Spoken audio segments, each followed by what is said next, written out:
오늘 마가복음 18장 9장 1절로 29절 말씀을 함께 읽었습니다. 우리들이 예수를 믿고 구원을 받았다고 하는 것은 어떤 영적인 일에 그치지 아니하고 정말로 중요한 건 우리들 삶 전체에 빛이 임하는 진정 놀라운 사건이 아닐 수 없다는 거죠.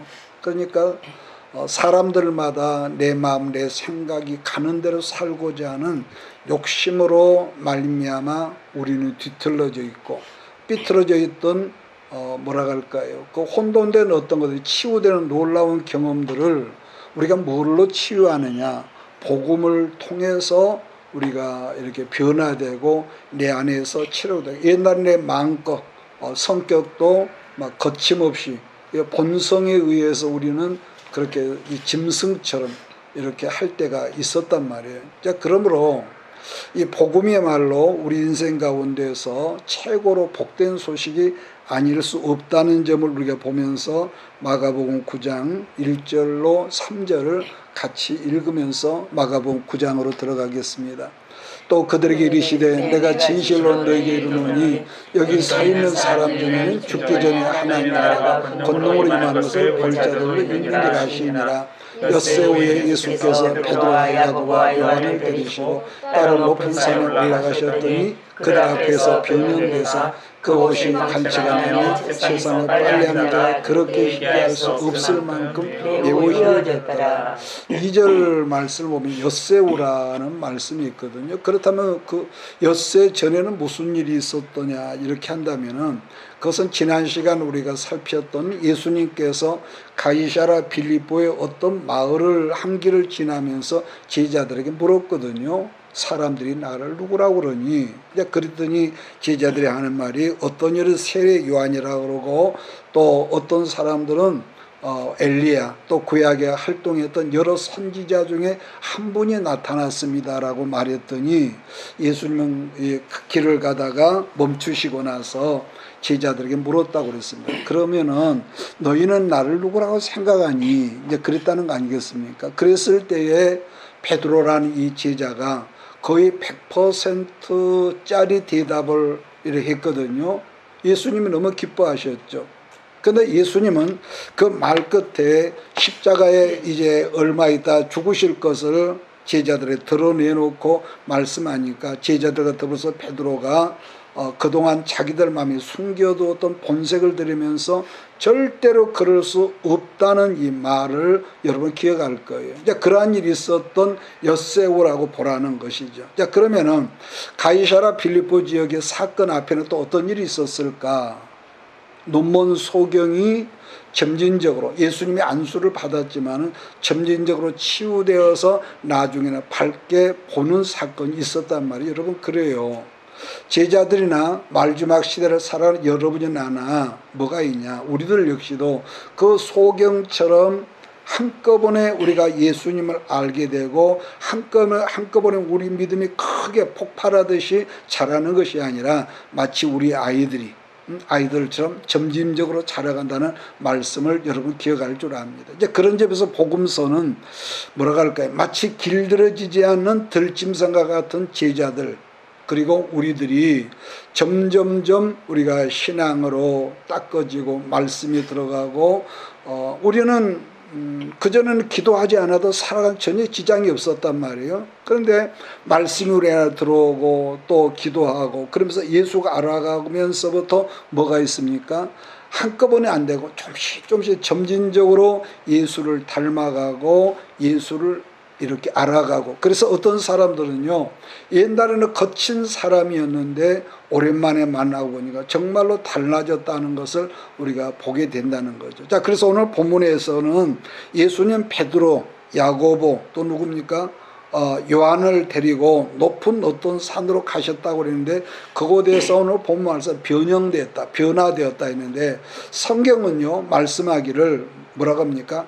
장차 썩어질 우리의 몸도 뭐라고 하죠? 썩지 않을 영화로운 몸으로 변화될 것을 말씀했다는 것. 자, 그러니까 본문 성경에는 예수님의 변화, 곧 변형이라는 것은 우리도 그렇게 변화될 샘플로 미리 보여주신 신령한 어떤 그림 같은 사건이라는 거죠. 그러니까 사실 우리들 역시도 여러분 그러지 않습니까? 그 사람이 목사님이다, 뭐 장로님이다, 기도를 많이 했다, 여러 가지 이런 말을 하지만은 우리는 원래 자기 욕심으로 말미암아 어두워 마음이 심령이 어둡죠. 빛이 없었던 그런 우리였는데 아까 말씀드린 대로 예수를 믿고 복음의 말씀이 빛이 우리 안으로 들어와서 말씀을 먹고 마심으로 차츰차츰 아까 그랬죠. 언젠가부터는 모르지만은 내 마음에 동하면 하고 나가기 싫으면 천금을 준다. 나는 안 해.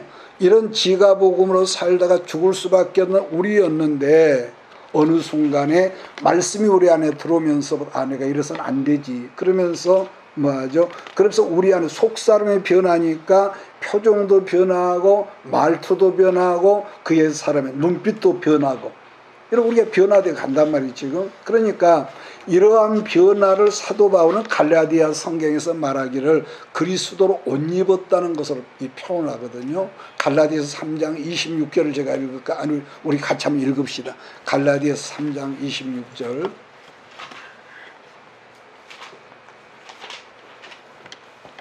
(7절까지) 26절 27절을 같이 읽습니다. 갈라디아 3장. 너희가 다 믿음으로 말미암아 그리스도 예수 안에서 하나님의 아들이 되었으니 27절. 누구든지 그리스도와 합하기 위하여 세례를 받은 자는 그리스도로 옷 입었느니라. 옷을 입었다는 거예요. 여러분 그래요. 말씀대로 우리는 지금 예수 그리스도 옷을 입은 상태라는 거죠.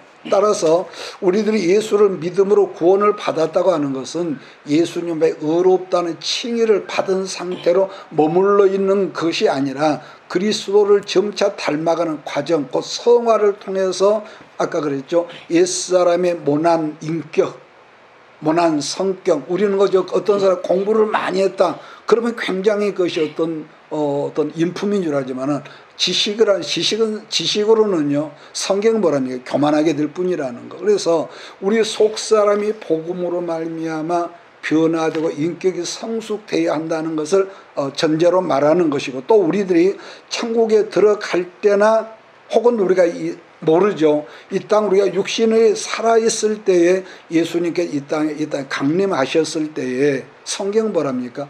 우리의 몸이 영화로워질 것을 상징적으로 본문 성경에서 말씀했다는 것. 자, 그 다음 4절 말씀을 보면은요, 엘리야, 모세가 예수님 앞에 나타나서 예수님과 대화했다는 장면입니다. 이 말씀은 간단히 말하면은 메시아의 삼중직을 한꺼번에 말씀하는데, 메시아의 삼중직이라고 하는 것은 뭐가 있어요? 여러분 기억합니까? 왕이 있고 제사장이 있고 그리고 선지자를 말하는데, 그러니까 지금 말씀을 그대로 본다면 제사장의 대표격이라면 누구겠습니까? 모세를 말한 것이고, 선지자의 대표로는 엘리야를 말하는 것이고, 왕으로서는 지금 예수님이 그 자리에 함께 있다는 것. 앞장에서 베드로는 주는 그리스도시며 살아계신 하나님의 아들이라고 말했거든요. 자, 그리스도란 뭐죠? 그리스도라고 하는 게 헬라어로 헬라어인데 그 말을 히브리어로는 메시아라는 뜻이거든요. 메시아. 그래서 메시아란 창세기에서부터 계속적으로 구약 수천 년 동안 이스라엘 사람이 기다렸던 그 인물이라는 거죠. 자, 그러면은 마가복음 9장 5절 6절을 제가 있습니다. 베드로가 예수께 구하여 랍비여, 우리가 여기 있는 것이 좋사오니 우리가 초막 셋을 짓되 하나는 주를 위하여, 하나는 모세를 위하여, 하나는 엘리야를 위하여 하사이다 하니 이는 그들이 몹시 무서워함으로 그가 무슨 말을 할지 알지 못함이더라. 베드로가 순간적으로 영적으로 너무 항월경에 취하다 보니까 그곳에서 그냥 머물러 있고 싶다는 말을 했다는 것이면, 성경은 말하기를 너무 무서워서 무슨 말을 할 줄 몰라서 엉겹결에 이런 말을 했다는, 그렇게 마가는 하고 있습니다. 이제 이런 점을 보면은 마가는 좀 그런 것 같아요. 너무 어떤 솔직 담백해서 어떤 데는 기록하지 않아도 될 내용들을 기록했구나 하는 걸 우리가 보게 되는데, 마가복음 우리가 뒷장 부분을 보면은요, 어떤 말씀이냐면 한 청년이 예수님이 로마 군병들이 잡혀가는 현장 속에서 한 청년이 벌거벗은 몸으로 군병들에게 잡히지 않도록 도망했다는 표현도 있는데, 실은 그 벌거벗은 청년이 이 마가라는 거예요. 그런 부끄러운 모습들을 좀 빼도 상관이 없겠는데, 그런 모습들을 솔직하게 기록하면서 또 뭐냐, 인간의 나약함과 또 그런 점을 통해서 하나님은 그로 일하게 하시며 성숙하게 만들어 가시는 하나님의 위대하고 끈질긴 모습을 그 한 절에서 표현을 하고 있었다는 것. 자, 7절 8절을 제가 다시 읽습니다. 마침 구름이 와서 그들을 덮으며 구름 속에 소리가 나되 이는 내 사랑하는 아들이니 너희는 그의 말을 들으라 하느니라. 문득 둘러보니 아무도 보이지 않고 오직 예수와 자기들 뿐이었더라. 베드로가 겁에 질려서 횡설수설하고 있을 그때 구름이 와서 그들을 덮었는데, 그때 하늘에서 하나님 음성이 들리기를 이는 내 사랑하는 아들이 너희는 그의 말을 들으라 여러분 했다는 거죠. 자, 그러면은 지금 이 장면과 비슷한 장면이 있었거든요. 자, 그것은 예수님께서 공생애를 시작하기 직전에 어디서 세례를 받습니까? 요단강에서 세례를 받고 강물에서 올라오셔 들렸던 음성, 그 소리라는 거죠. 그런데 본문에서는 그때와 다른 한 가지가 있는데, 본문에서 뭐가 있습니까? 너희는 그의 말을 들으라. 이 말씀이 첨가되었다는 거예요. 왜냐하면 아직도 그들은 예수님을 따라다니고 예수님을 선생님이라고 하지만 아직도 그들은 예수님이 누군지를 정확하게 깨닫지 못하고 있었기 때문에 하나님은 점진적으로 그들의 감겼던 마음의 눈을, 영적인 눈을 떠가도록 섭리하셨다, 이렇게 제가 표현하고 싶습니다. 그러니까 새 제자들은 그러니까 지금 두려움이 엄습할 정도로 영적 항홀감에 젖어 있다는 것인데, 그러다 보니까 어떤 생각이었습니까? 지금 그 자리에 그들은 머물러 있고 싶어 했다는 거. 여러분, 그런 말이 있죠. 가끔 분명히 죽었다가 시체실에 넣었는데 염을하려고 보니까 다시 살아난 사람들, 즉 이런 경우를 보고 임사체험 간증이라고 그러는데, 그 사람들 말을 들어보면요, 일단 사람은 뭐죠? 누구라도 죽는 것을 두려워하고 싫어하지만은, 그러나 일단 죽어서 그 영혼이 육에서 빠져나가서 하나님 나라를 가보면은요, 그분들이 했던 말입니다. 세상에 돌아오기 싫다는 말을 간증했다는 거예요. 바울은 사람의 바울이 3층전까지 다녀와서 간증할 때에 사람의 말로 익히다 표현하기 못할 만큼 황홀한 천국을 보고 왔다는 그런 이 간증을 여러분 했지 않겠습니까? 그러나 하나님은 이래요. 우리는 언제나 그런 황홀경에 빠져있기를 원하지만은 하나님은 언제나 뭐죠? 세상으로, 산 아래로 내려가도록 했다는 것인데, 산 아래 세상이라는 건 그때나 지금이나 언제 뭐가 있습니까?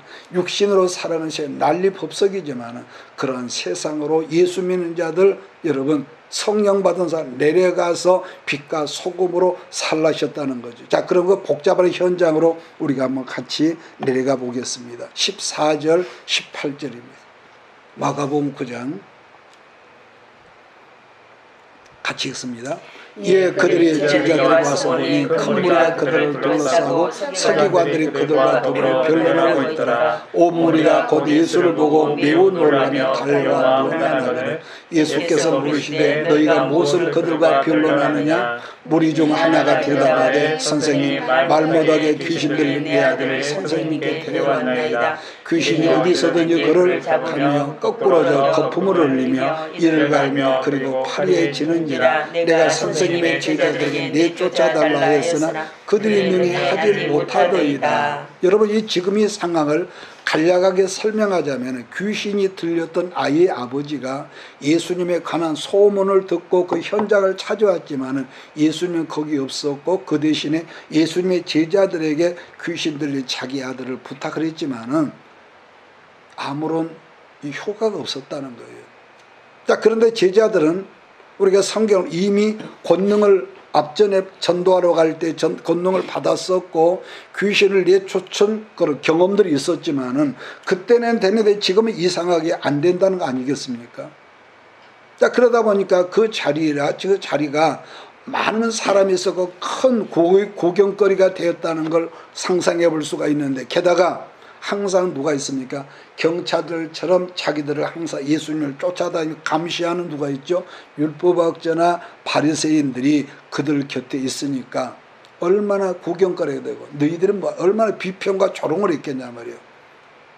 그래서 지금 그 장면은 높은 산에서 체험했던 황홀함과 세상에서 만나게 되는 전혀 다른 극명함의 어떤 그런 내용이 지금 기록되어 있다는 거. 19절 20절 제가 있으면 대답하여 이르시되 믿음이 없는 세대여 내가 얼마나 너희와 함께 있으며 얼마나 너희에게 참으리요 그를 내게로 데려오라 하시매 이에 데리고 오니 귀신이 예수를 보고 곧 그 아이로 심히 경련을 일으키게 하느니라 그가 땅에 엎드러져 구르며 거품을 흘리더라. 지금 예수님은 다른 말씀을 하는 게 아니라 오늘 본문을 우리가 읽어보면요 믿음이 없는 세대라고 책망을 하거든요. 왜냐하면은 예수님과 함께 있으면 당연히 믿음이 성장해야 하는데 아직도 여전히 옛날처럼 영적인 차원에서는 둔감해 있기에 예수님은 믿음이 없는 사람들 탄식을 했다는 표현을 여기서 했다는 것. 자, 그런가 하면 지금 마가는 귀신들의 그 아이의 모습을 자세하게 묘사하고 있는데 우선 18절을 보면요 그 아버지 안타까운 하소연이 그려져 있는데 귀신이 언제든지 아이를 괴롭게 한다는 거죠. 18절 귀신이 어디에서든지 그를 잡으면 거꾸로 거품을 흘리며 이를 갈며 그리고 파리해지는지라 내가 선생님의 제자들에게 내쫓아달라 하였으나 그들이 능히 하지 못하였다. 이 아버지의 얼마나 예간장타는 그런 이 심정이 본문에 있거든요. 오늘날도 뭔가 하나님의 새로운 일이 있을 때는요 여러 가지 면에서 이런 강력한 영적 전쟁이 얼마든지 있을 수 있거든요. 지난번에 말했나요? 옛날 속담에도 온님 지나라고 길을 청소했더니 걸뱅이가 지나가더라는 말도 있는데 그 마귀의 세력들이란 것은 이런 것 같아요. 여러분과 내가 변화되지 말고 언제나 옛사람 그대로 사는 걸 좋아한다는 거. 그러나 우리 하나님의 성령은 우리의 현장이 우리의 현실이 어떻든 간에 우리 심령이 변해. 여러분요 아무리 어떤 지식을 갖고 있더라도요 내 속사람이 변화하지 않으면요 변화란 의미가 없습니다. 그러니까 하나님의 성령은 그래서 늘 어떤 사건을 통해서 우리를 변화시키고 우리의 삶이 아름답고 여러분 우리가 행복하게 사는 것을 마치 뭐라고 할까요? 우리 육신의 부모들이 우리 자녀들에게 사는 걸 좋아하는 것처럼 우리 하나님이 좋아하신다는 거예요. 자, 그런데 지금 예수님 앞에 있던 그 귀신은 아이로 하여금 극심한 경련과 그 다음에 뭐죠? 계거품을 막 흘리면서 그 다음에 이를 갈면서 얼굴이 파래졌다는 말을 하거든요. 자, 그러한 모습을 바라보신 예수님은 아이의 아버지에게 다음에 질문을 하세요. 예수께서 그 아버지에게 물으시되 언제부터 이렇게 되었니 하시니 이르되 어릴 때부터니이다. 귀신이 그를 죽이려고 불과 물에 자주 던졌나이다. 그러나 무엇을 하실 수 있거든 우리를 불쌍히 여기사 도와주옵소서. 예수께서 이르시되 할 수 있거든 무슨 말이냐 믿는 자에게는 능히 하지 못할 일이 없느니라 하시니 곧 그 아이의 아버지가 뭐라고 그랬죠? 소리를 질러 이르되 내가 믿나이다. 나의 믿음 없는 걸 도와주소서 하더라. 안타깝게 절규하는 그 아버지의 모습을 보시던 예수님은 아이의 아버지가 언제부터 이랬냐고 묻고 물었다고 그랬어요. 그랬더니 그동안 자기가 살아오면서 겪었던 지난 그 아픔의 일들을 자초지장 말하면서 무엇을 할 수 있거든 좀 도와달라고 그랬다는 거죠. 그러다 예수님은 아이의 그 부정적인 아버지의 그 언어를 여러분 고치라고 이렇게 말씀하면서 뭐라고 하는 거죠? 믿는 자에게는 능치 못할 일이 없다는 엄청난 말씀을 하거든요. 그러지 아이의 아버지가 뭐라 했다는 거예요? 크게 소리를 지르면서 주여 나의 믿음 없는 것을 나를 도와주소서 이랬다는 거. 자, 25절 27절 같이 봅니다. 예수께서 무리가 달려와 모이는 걸 보시고 그 더러운 귀신을 꾸짖어 이르시되 말 못하고 못 듣는 귀신아 내가 내게 명하노니 그 아이에게서 나오고 다시 들어가지 말라 하시매 귀신이 소리 지르며 아이로 심히 경련을 일으키게 하고 나가니 그 아이가 죽음같이 되어 많은 사람의 아이를 죽었다나 예수께서 그 웃음을 잡아 일으키시니 일어서니라. 지금 예수님은 귀신에게 말씀하기를 말 못하고 못 듣는 귀신아 내가 네게 명하노니 그 아이에게서 나오고 다시 들어가지 말라고 명하셨다고 그랬습니다. 그냥 귀신이 소리를 지르면서 심한 경기하는 거 봤죠. 경련을 일으키며 마지막 발악을 하게 하더니 아이에게서 나갔다고 그랬습니다. 자, 그런 일이 있고 난 다음에 아마 제자들이 지금 저녁인데 제자들이 바리새인들을 조롱하죠.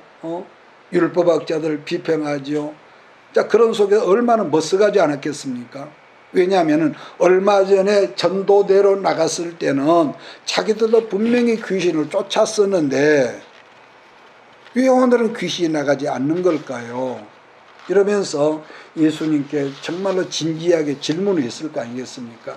자, 그러한 분위기를 다음 말씀에서 마가는 뭐라고 하냐면은 28절 집에 들어가심에 제자들이 조용히 묻자오되 우리는 어찌하였느냐 그 귀신을 쫓아내 못하였나이까 그랬더니 이르시되 뭐라고요? 기도 외에 다른 것을 이런 종류가 나갈 수 없느니라 하시는 가장 명확한 대답을 하셨는데 이러한 부류는 기도하는 것이 아니고는 쫓아낼 수 없다는 대답을 했다는 거예요. 여러분 지금 말씀은 제자들 이미 아까 말한 대로 귀신을 쫓아낼 수 있는 권능을 받았다고 했지 않습니까? 근데 그때는 되었는데 지금도 우리가 예수를 믿는데 왜 안 되느냐는 거냐. 그러니까 다시 은혜는 받았지만은 그때 그 상태에서 진보하지 않고 그냥 머물러 있었다는 거죠. 그런 반면에 우리가 살아가는 세상은 뭐죠?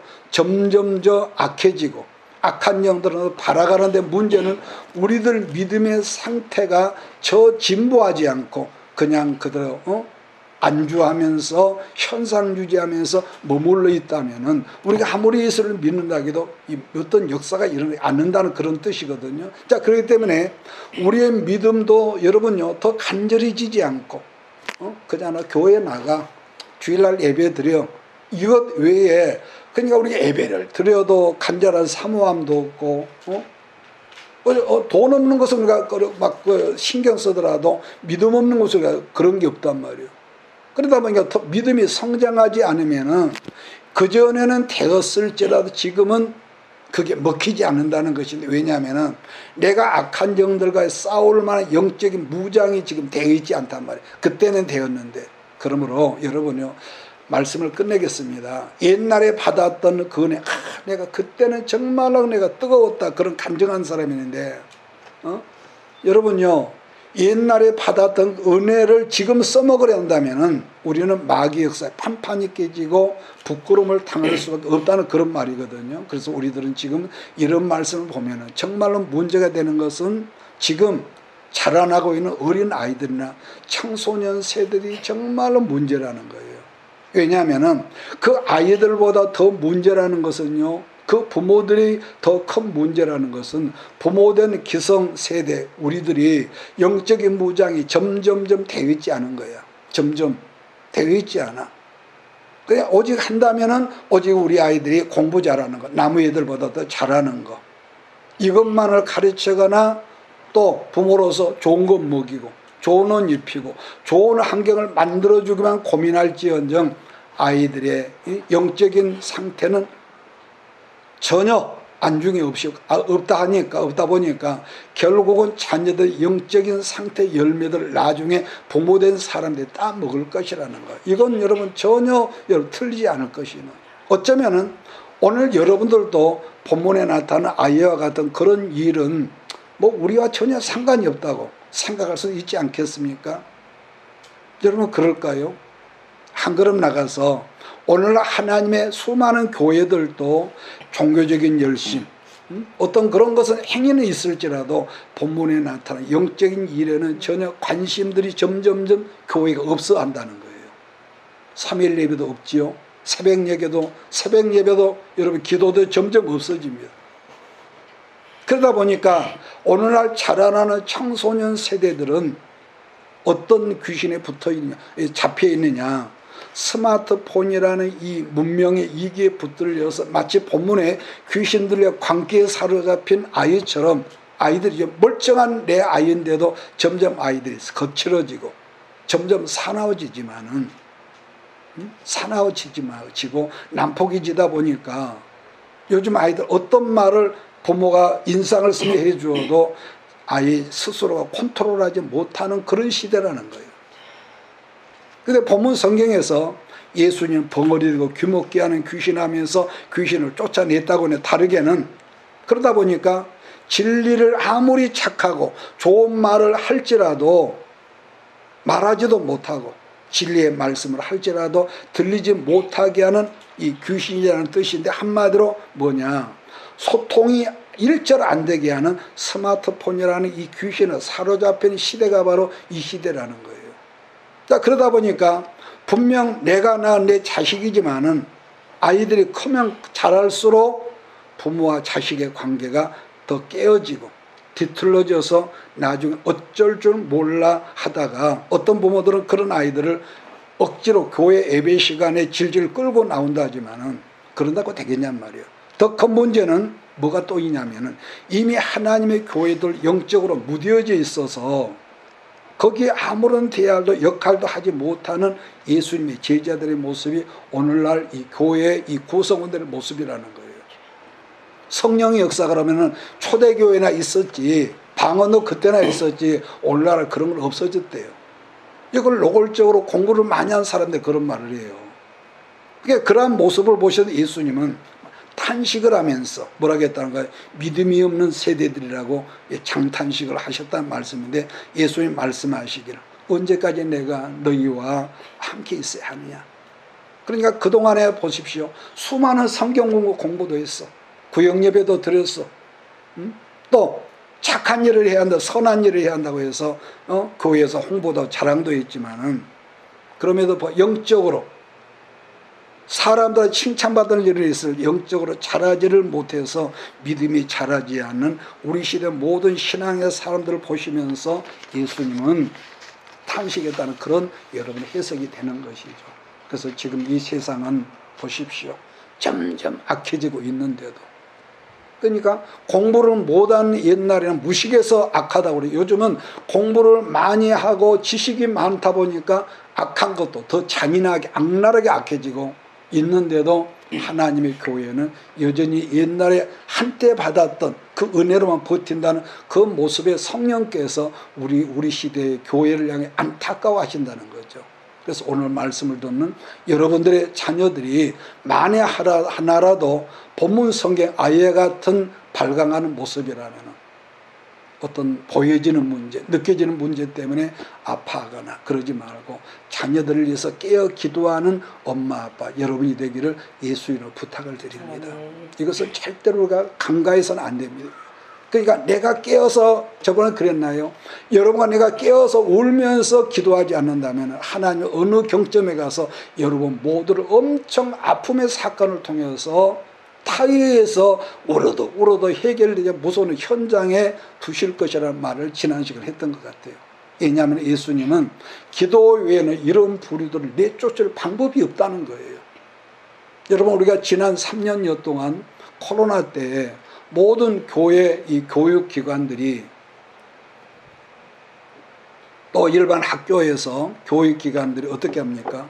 모이기를 못하게 하고 비대면으로 수업을 했을 때에 솔직히 우리도 기억하잖아요. 핸드폰이 아니면은 출석 체크도 안 되고 공부도 안 되는 상황 때문에 아이들의 인성이 핸드폰 때문에 훨씬 싸나워지고 망가졌다는 그런 보고를 우리 신문에서 여러 봤거든요.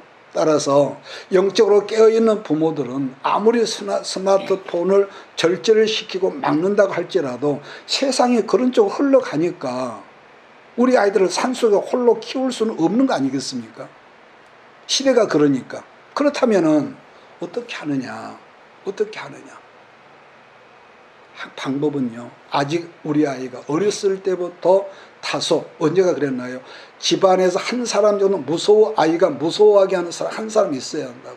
다소 엄격하게 아이들을 컨트롤하는 방법을 의도적으로 여러분 도입하라는 거. 어렸을 때부터 가정에서 TV나 핸드폰이나 이게 컨트롤이 안 되면은 아이가 지금부터 더 자랐을 때도 부모와 자녀가 소통이 막히지 않는다는 거. 이 훈련이니까. 또 다른 하나는 이미 통제하기 어려운 상황에 우리가 직면이 있다면은 소통이 되지 않은 우리 아이들과 어떠죠? 부모는 자기도 모르게 본능적으로 화가 나니까, 열불이 나니까 그러다 보면은 부모와 자식이 싸운단 말이에요. 싸우려 들지 말고 그 아이의 배후에는 누구와 성경을 싸우라는 거예요. 에베소서 6장을 보면은요, 영들이 있다고 해서 이 아이들의 영들. 자, 거기 보고 오늘 마치겠습니다. 에베소서 6장 11절 13절만 보겠습니다. 에베소서 6장 11절 13절 같이 읽겠습니다. 시작. 마귀의 관계를 능히 대적하기 위하여 하나님의 전신갑주를 입으라. 우리의 씨름은 혈과 육을 상대하는 것이 아니요 통치자들과 권세들과 요들의 세상 주관자들과 하늘에 있는 악한 영들을 상대하리라. 그러므로 하나님의 전신갑주를 취하라. 이는 악한 날에 너희가 능히 대적하고 모두를 행한 후에 서기 위함이라. 아멘. 아마 여러분들도 내가 낳는 우리 아이지만은 부모를 계속 거슬리며 대들고 자기 고집으로 나간 아이들을 향해서 그러다 보면은 본의 아니게 분노하는 마음이 들지 않겠습니까? 사람인데요. 자, 그렇다면은 그 분노란 걸 우리가 곰곰이 생각해 봅시다. 그 분노란 것은 이건 아무도 큰 소리 칠 수 없거든. 여러분도 나도. 이미 우리가 일단 분노를 했다 그러면은 일단 악한 영의 세력들에게 부모 역시도 지금 휘둘리고 있다는 증거예요.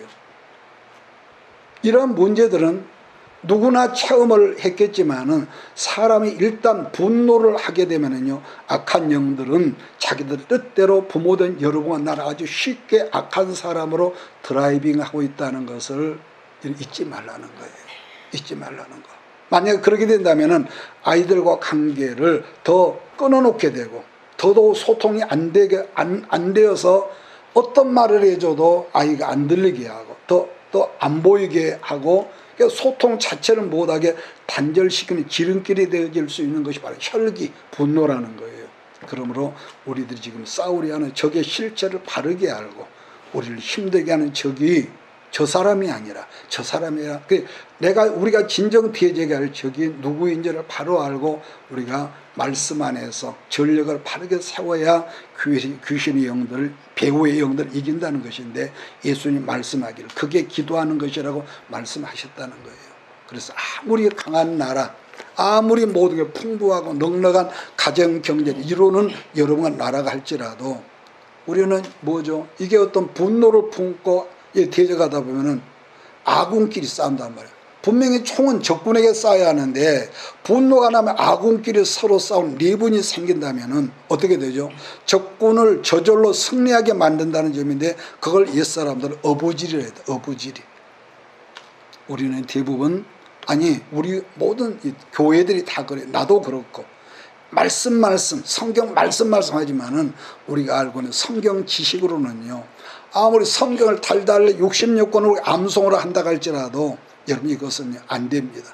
예수님은요, 기도 외에는 이런 문제도 해결되지 않는다고 분명히 말씀하셨던 걸 나는 여러분이 잊지 말기를 주의로 부탁을 드립니다. 왜냐? 이 세상은 아까래 점점 날이 새면 점점 악해지고 옛날에는 어쩌다 예국에 있었던 일들을 방송에서 한번 들을 수 있는 것이 요즘은 우리 주변 가까운 데서 점점 악한 일들이 부모가 자녀를 죽인다든지 자녀가 부모를 죽인다든지 어떻게 표현하지 못하는 악하고 싸납고 교묘해져서 우리의 신앙을 흔들어 놓고 넘어지게 한다는 거예요.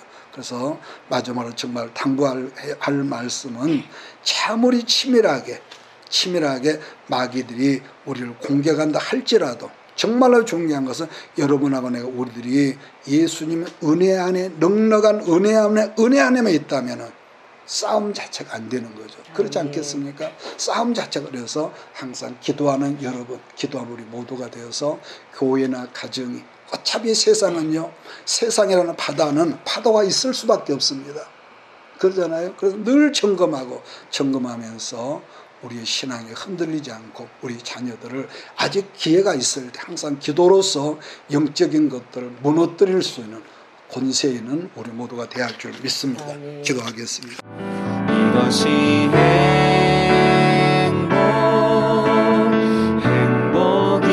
행복이라오. 세상은 알 수 없는 하나님 선물. 이것이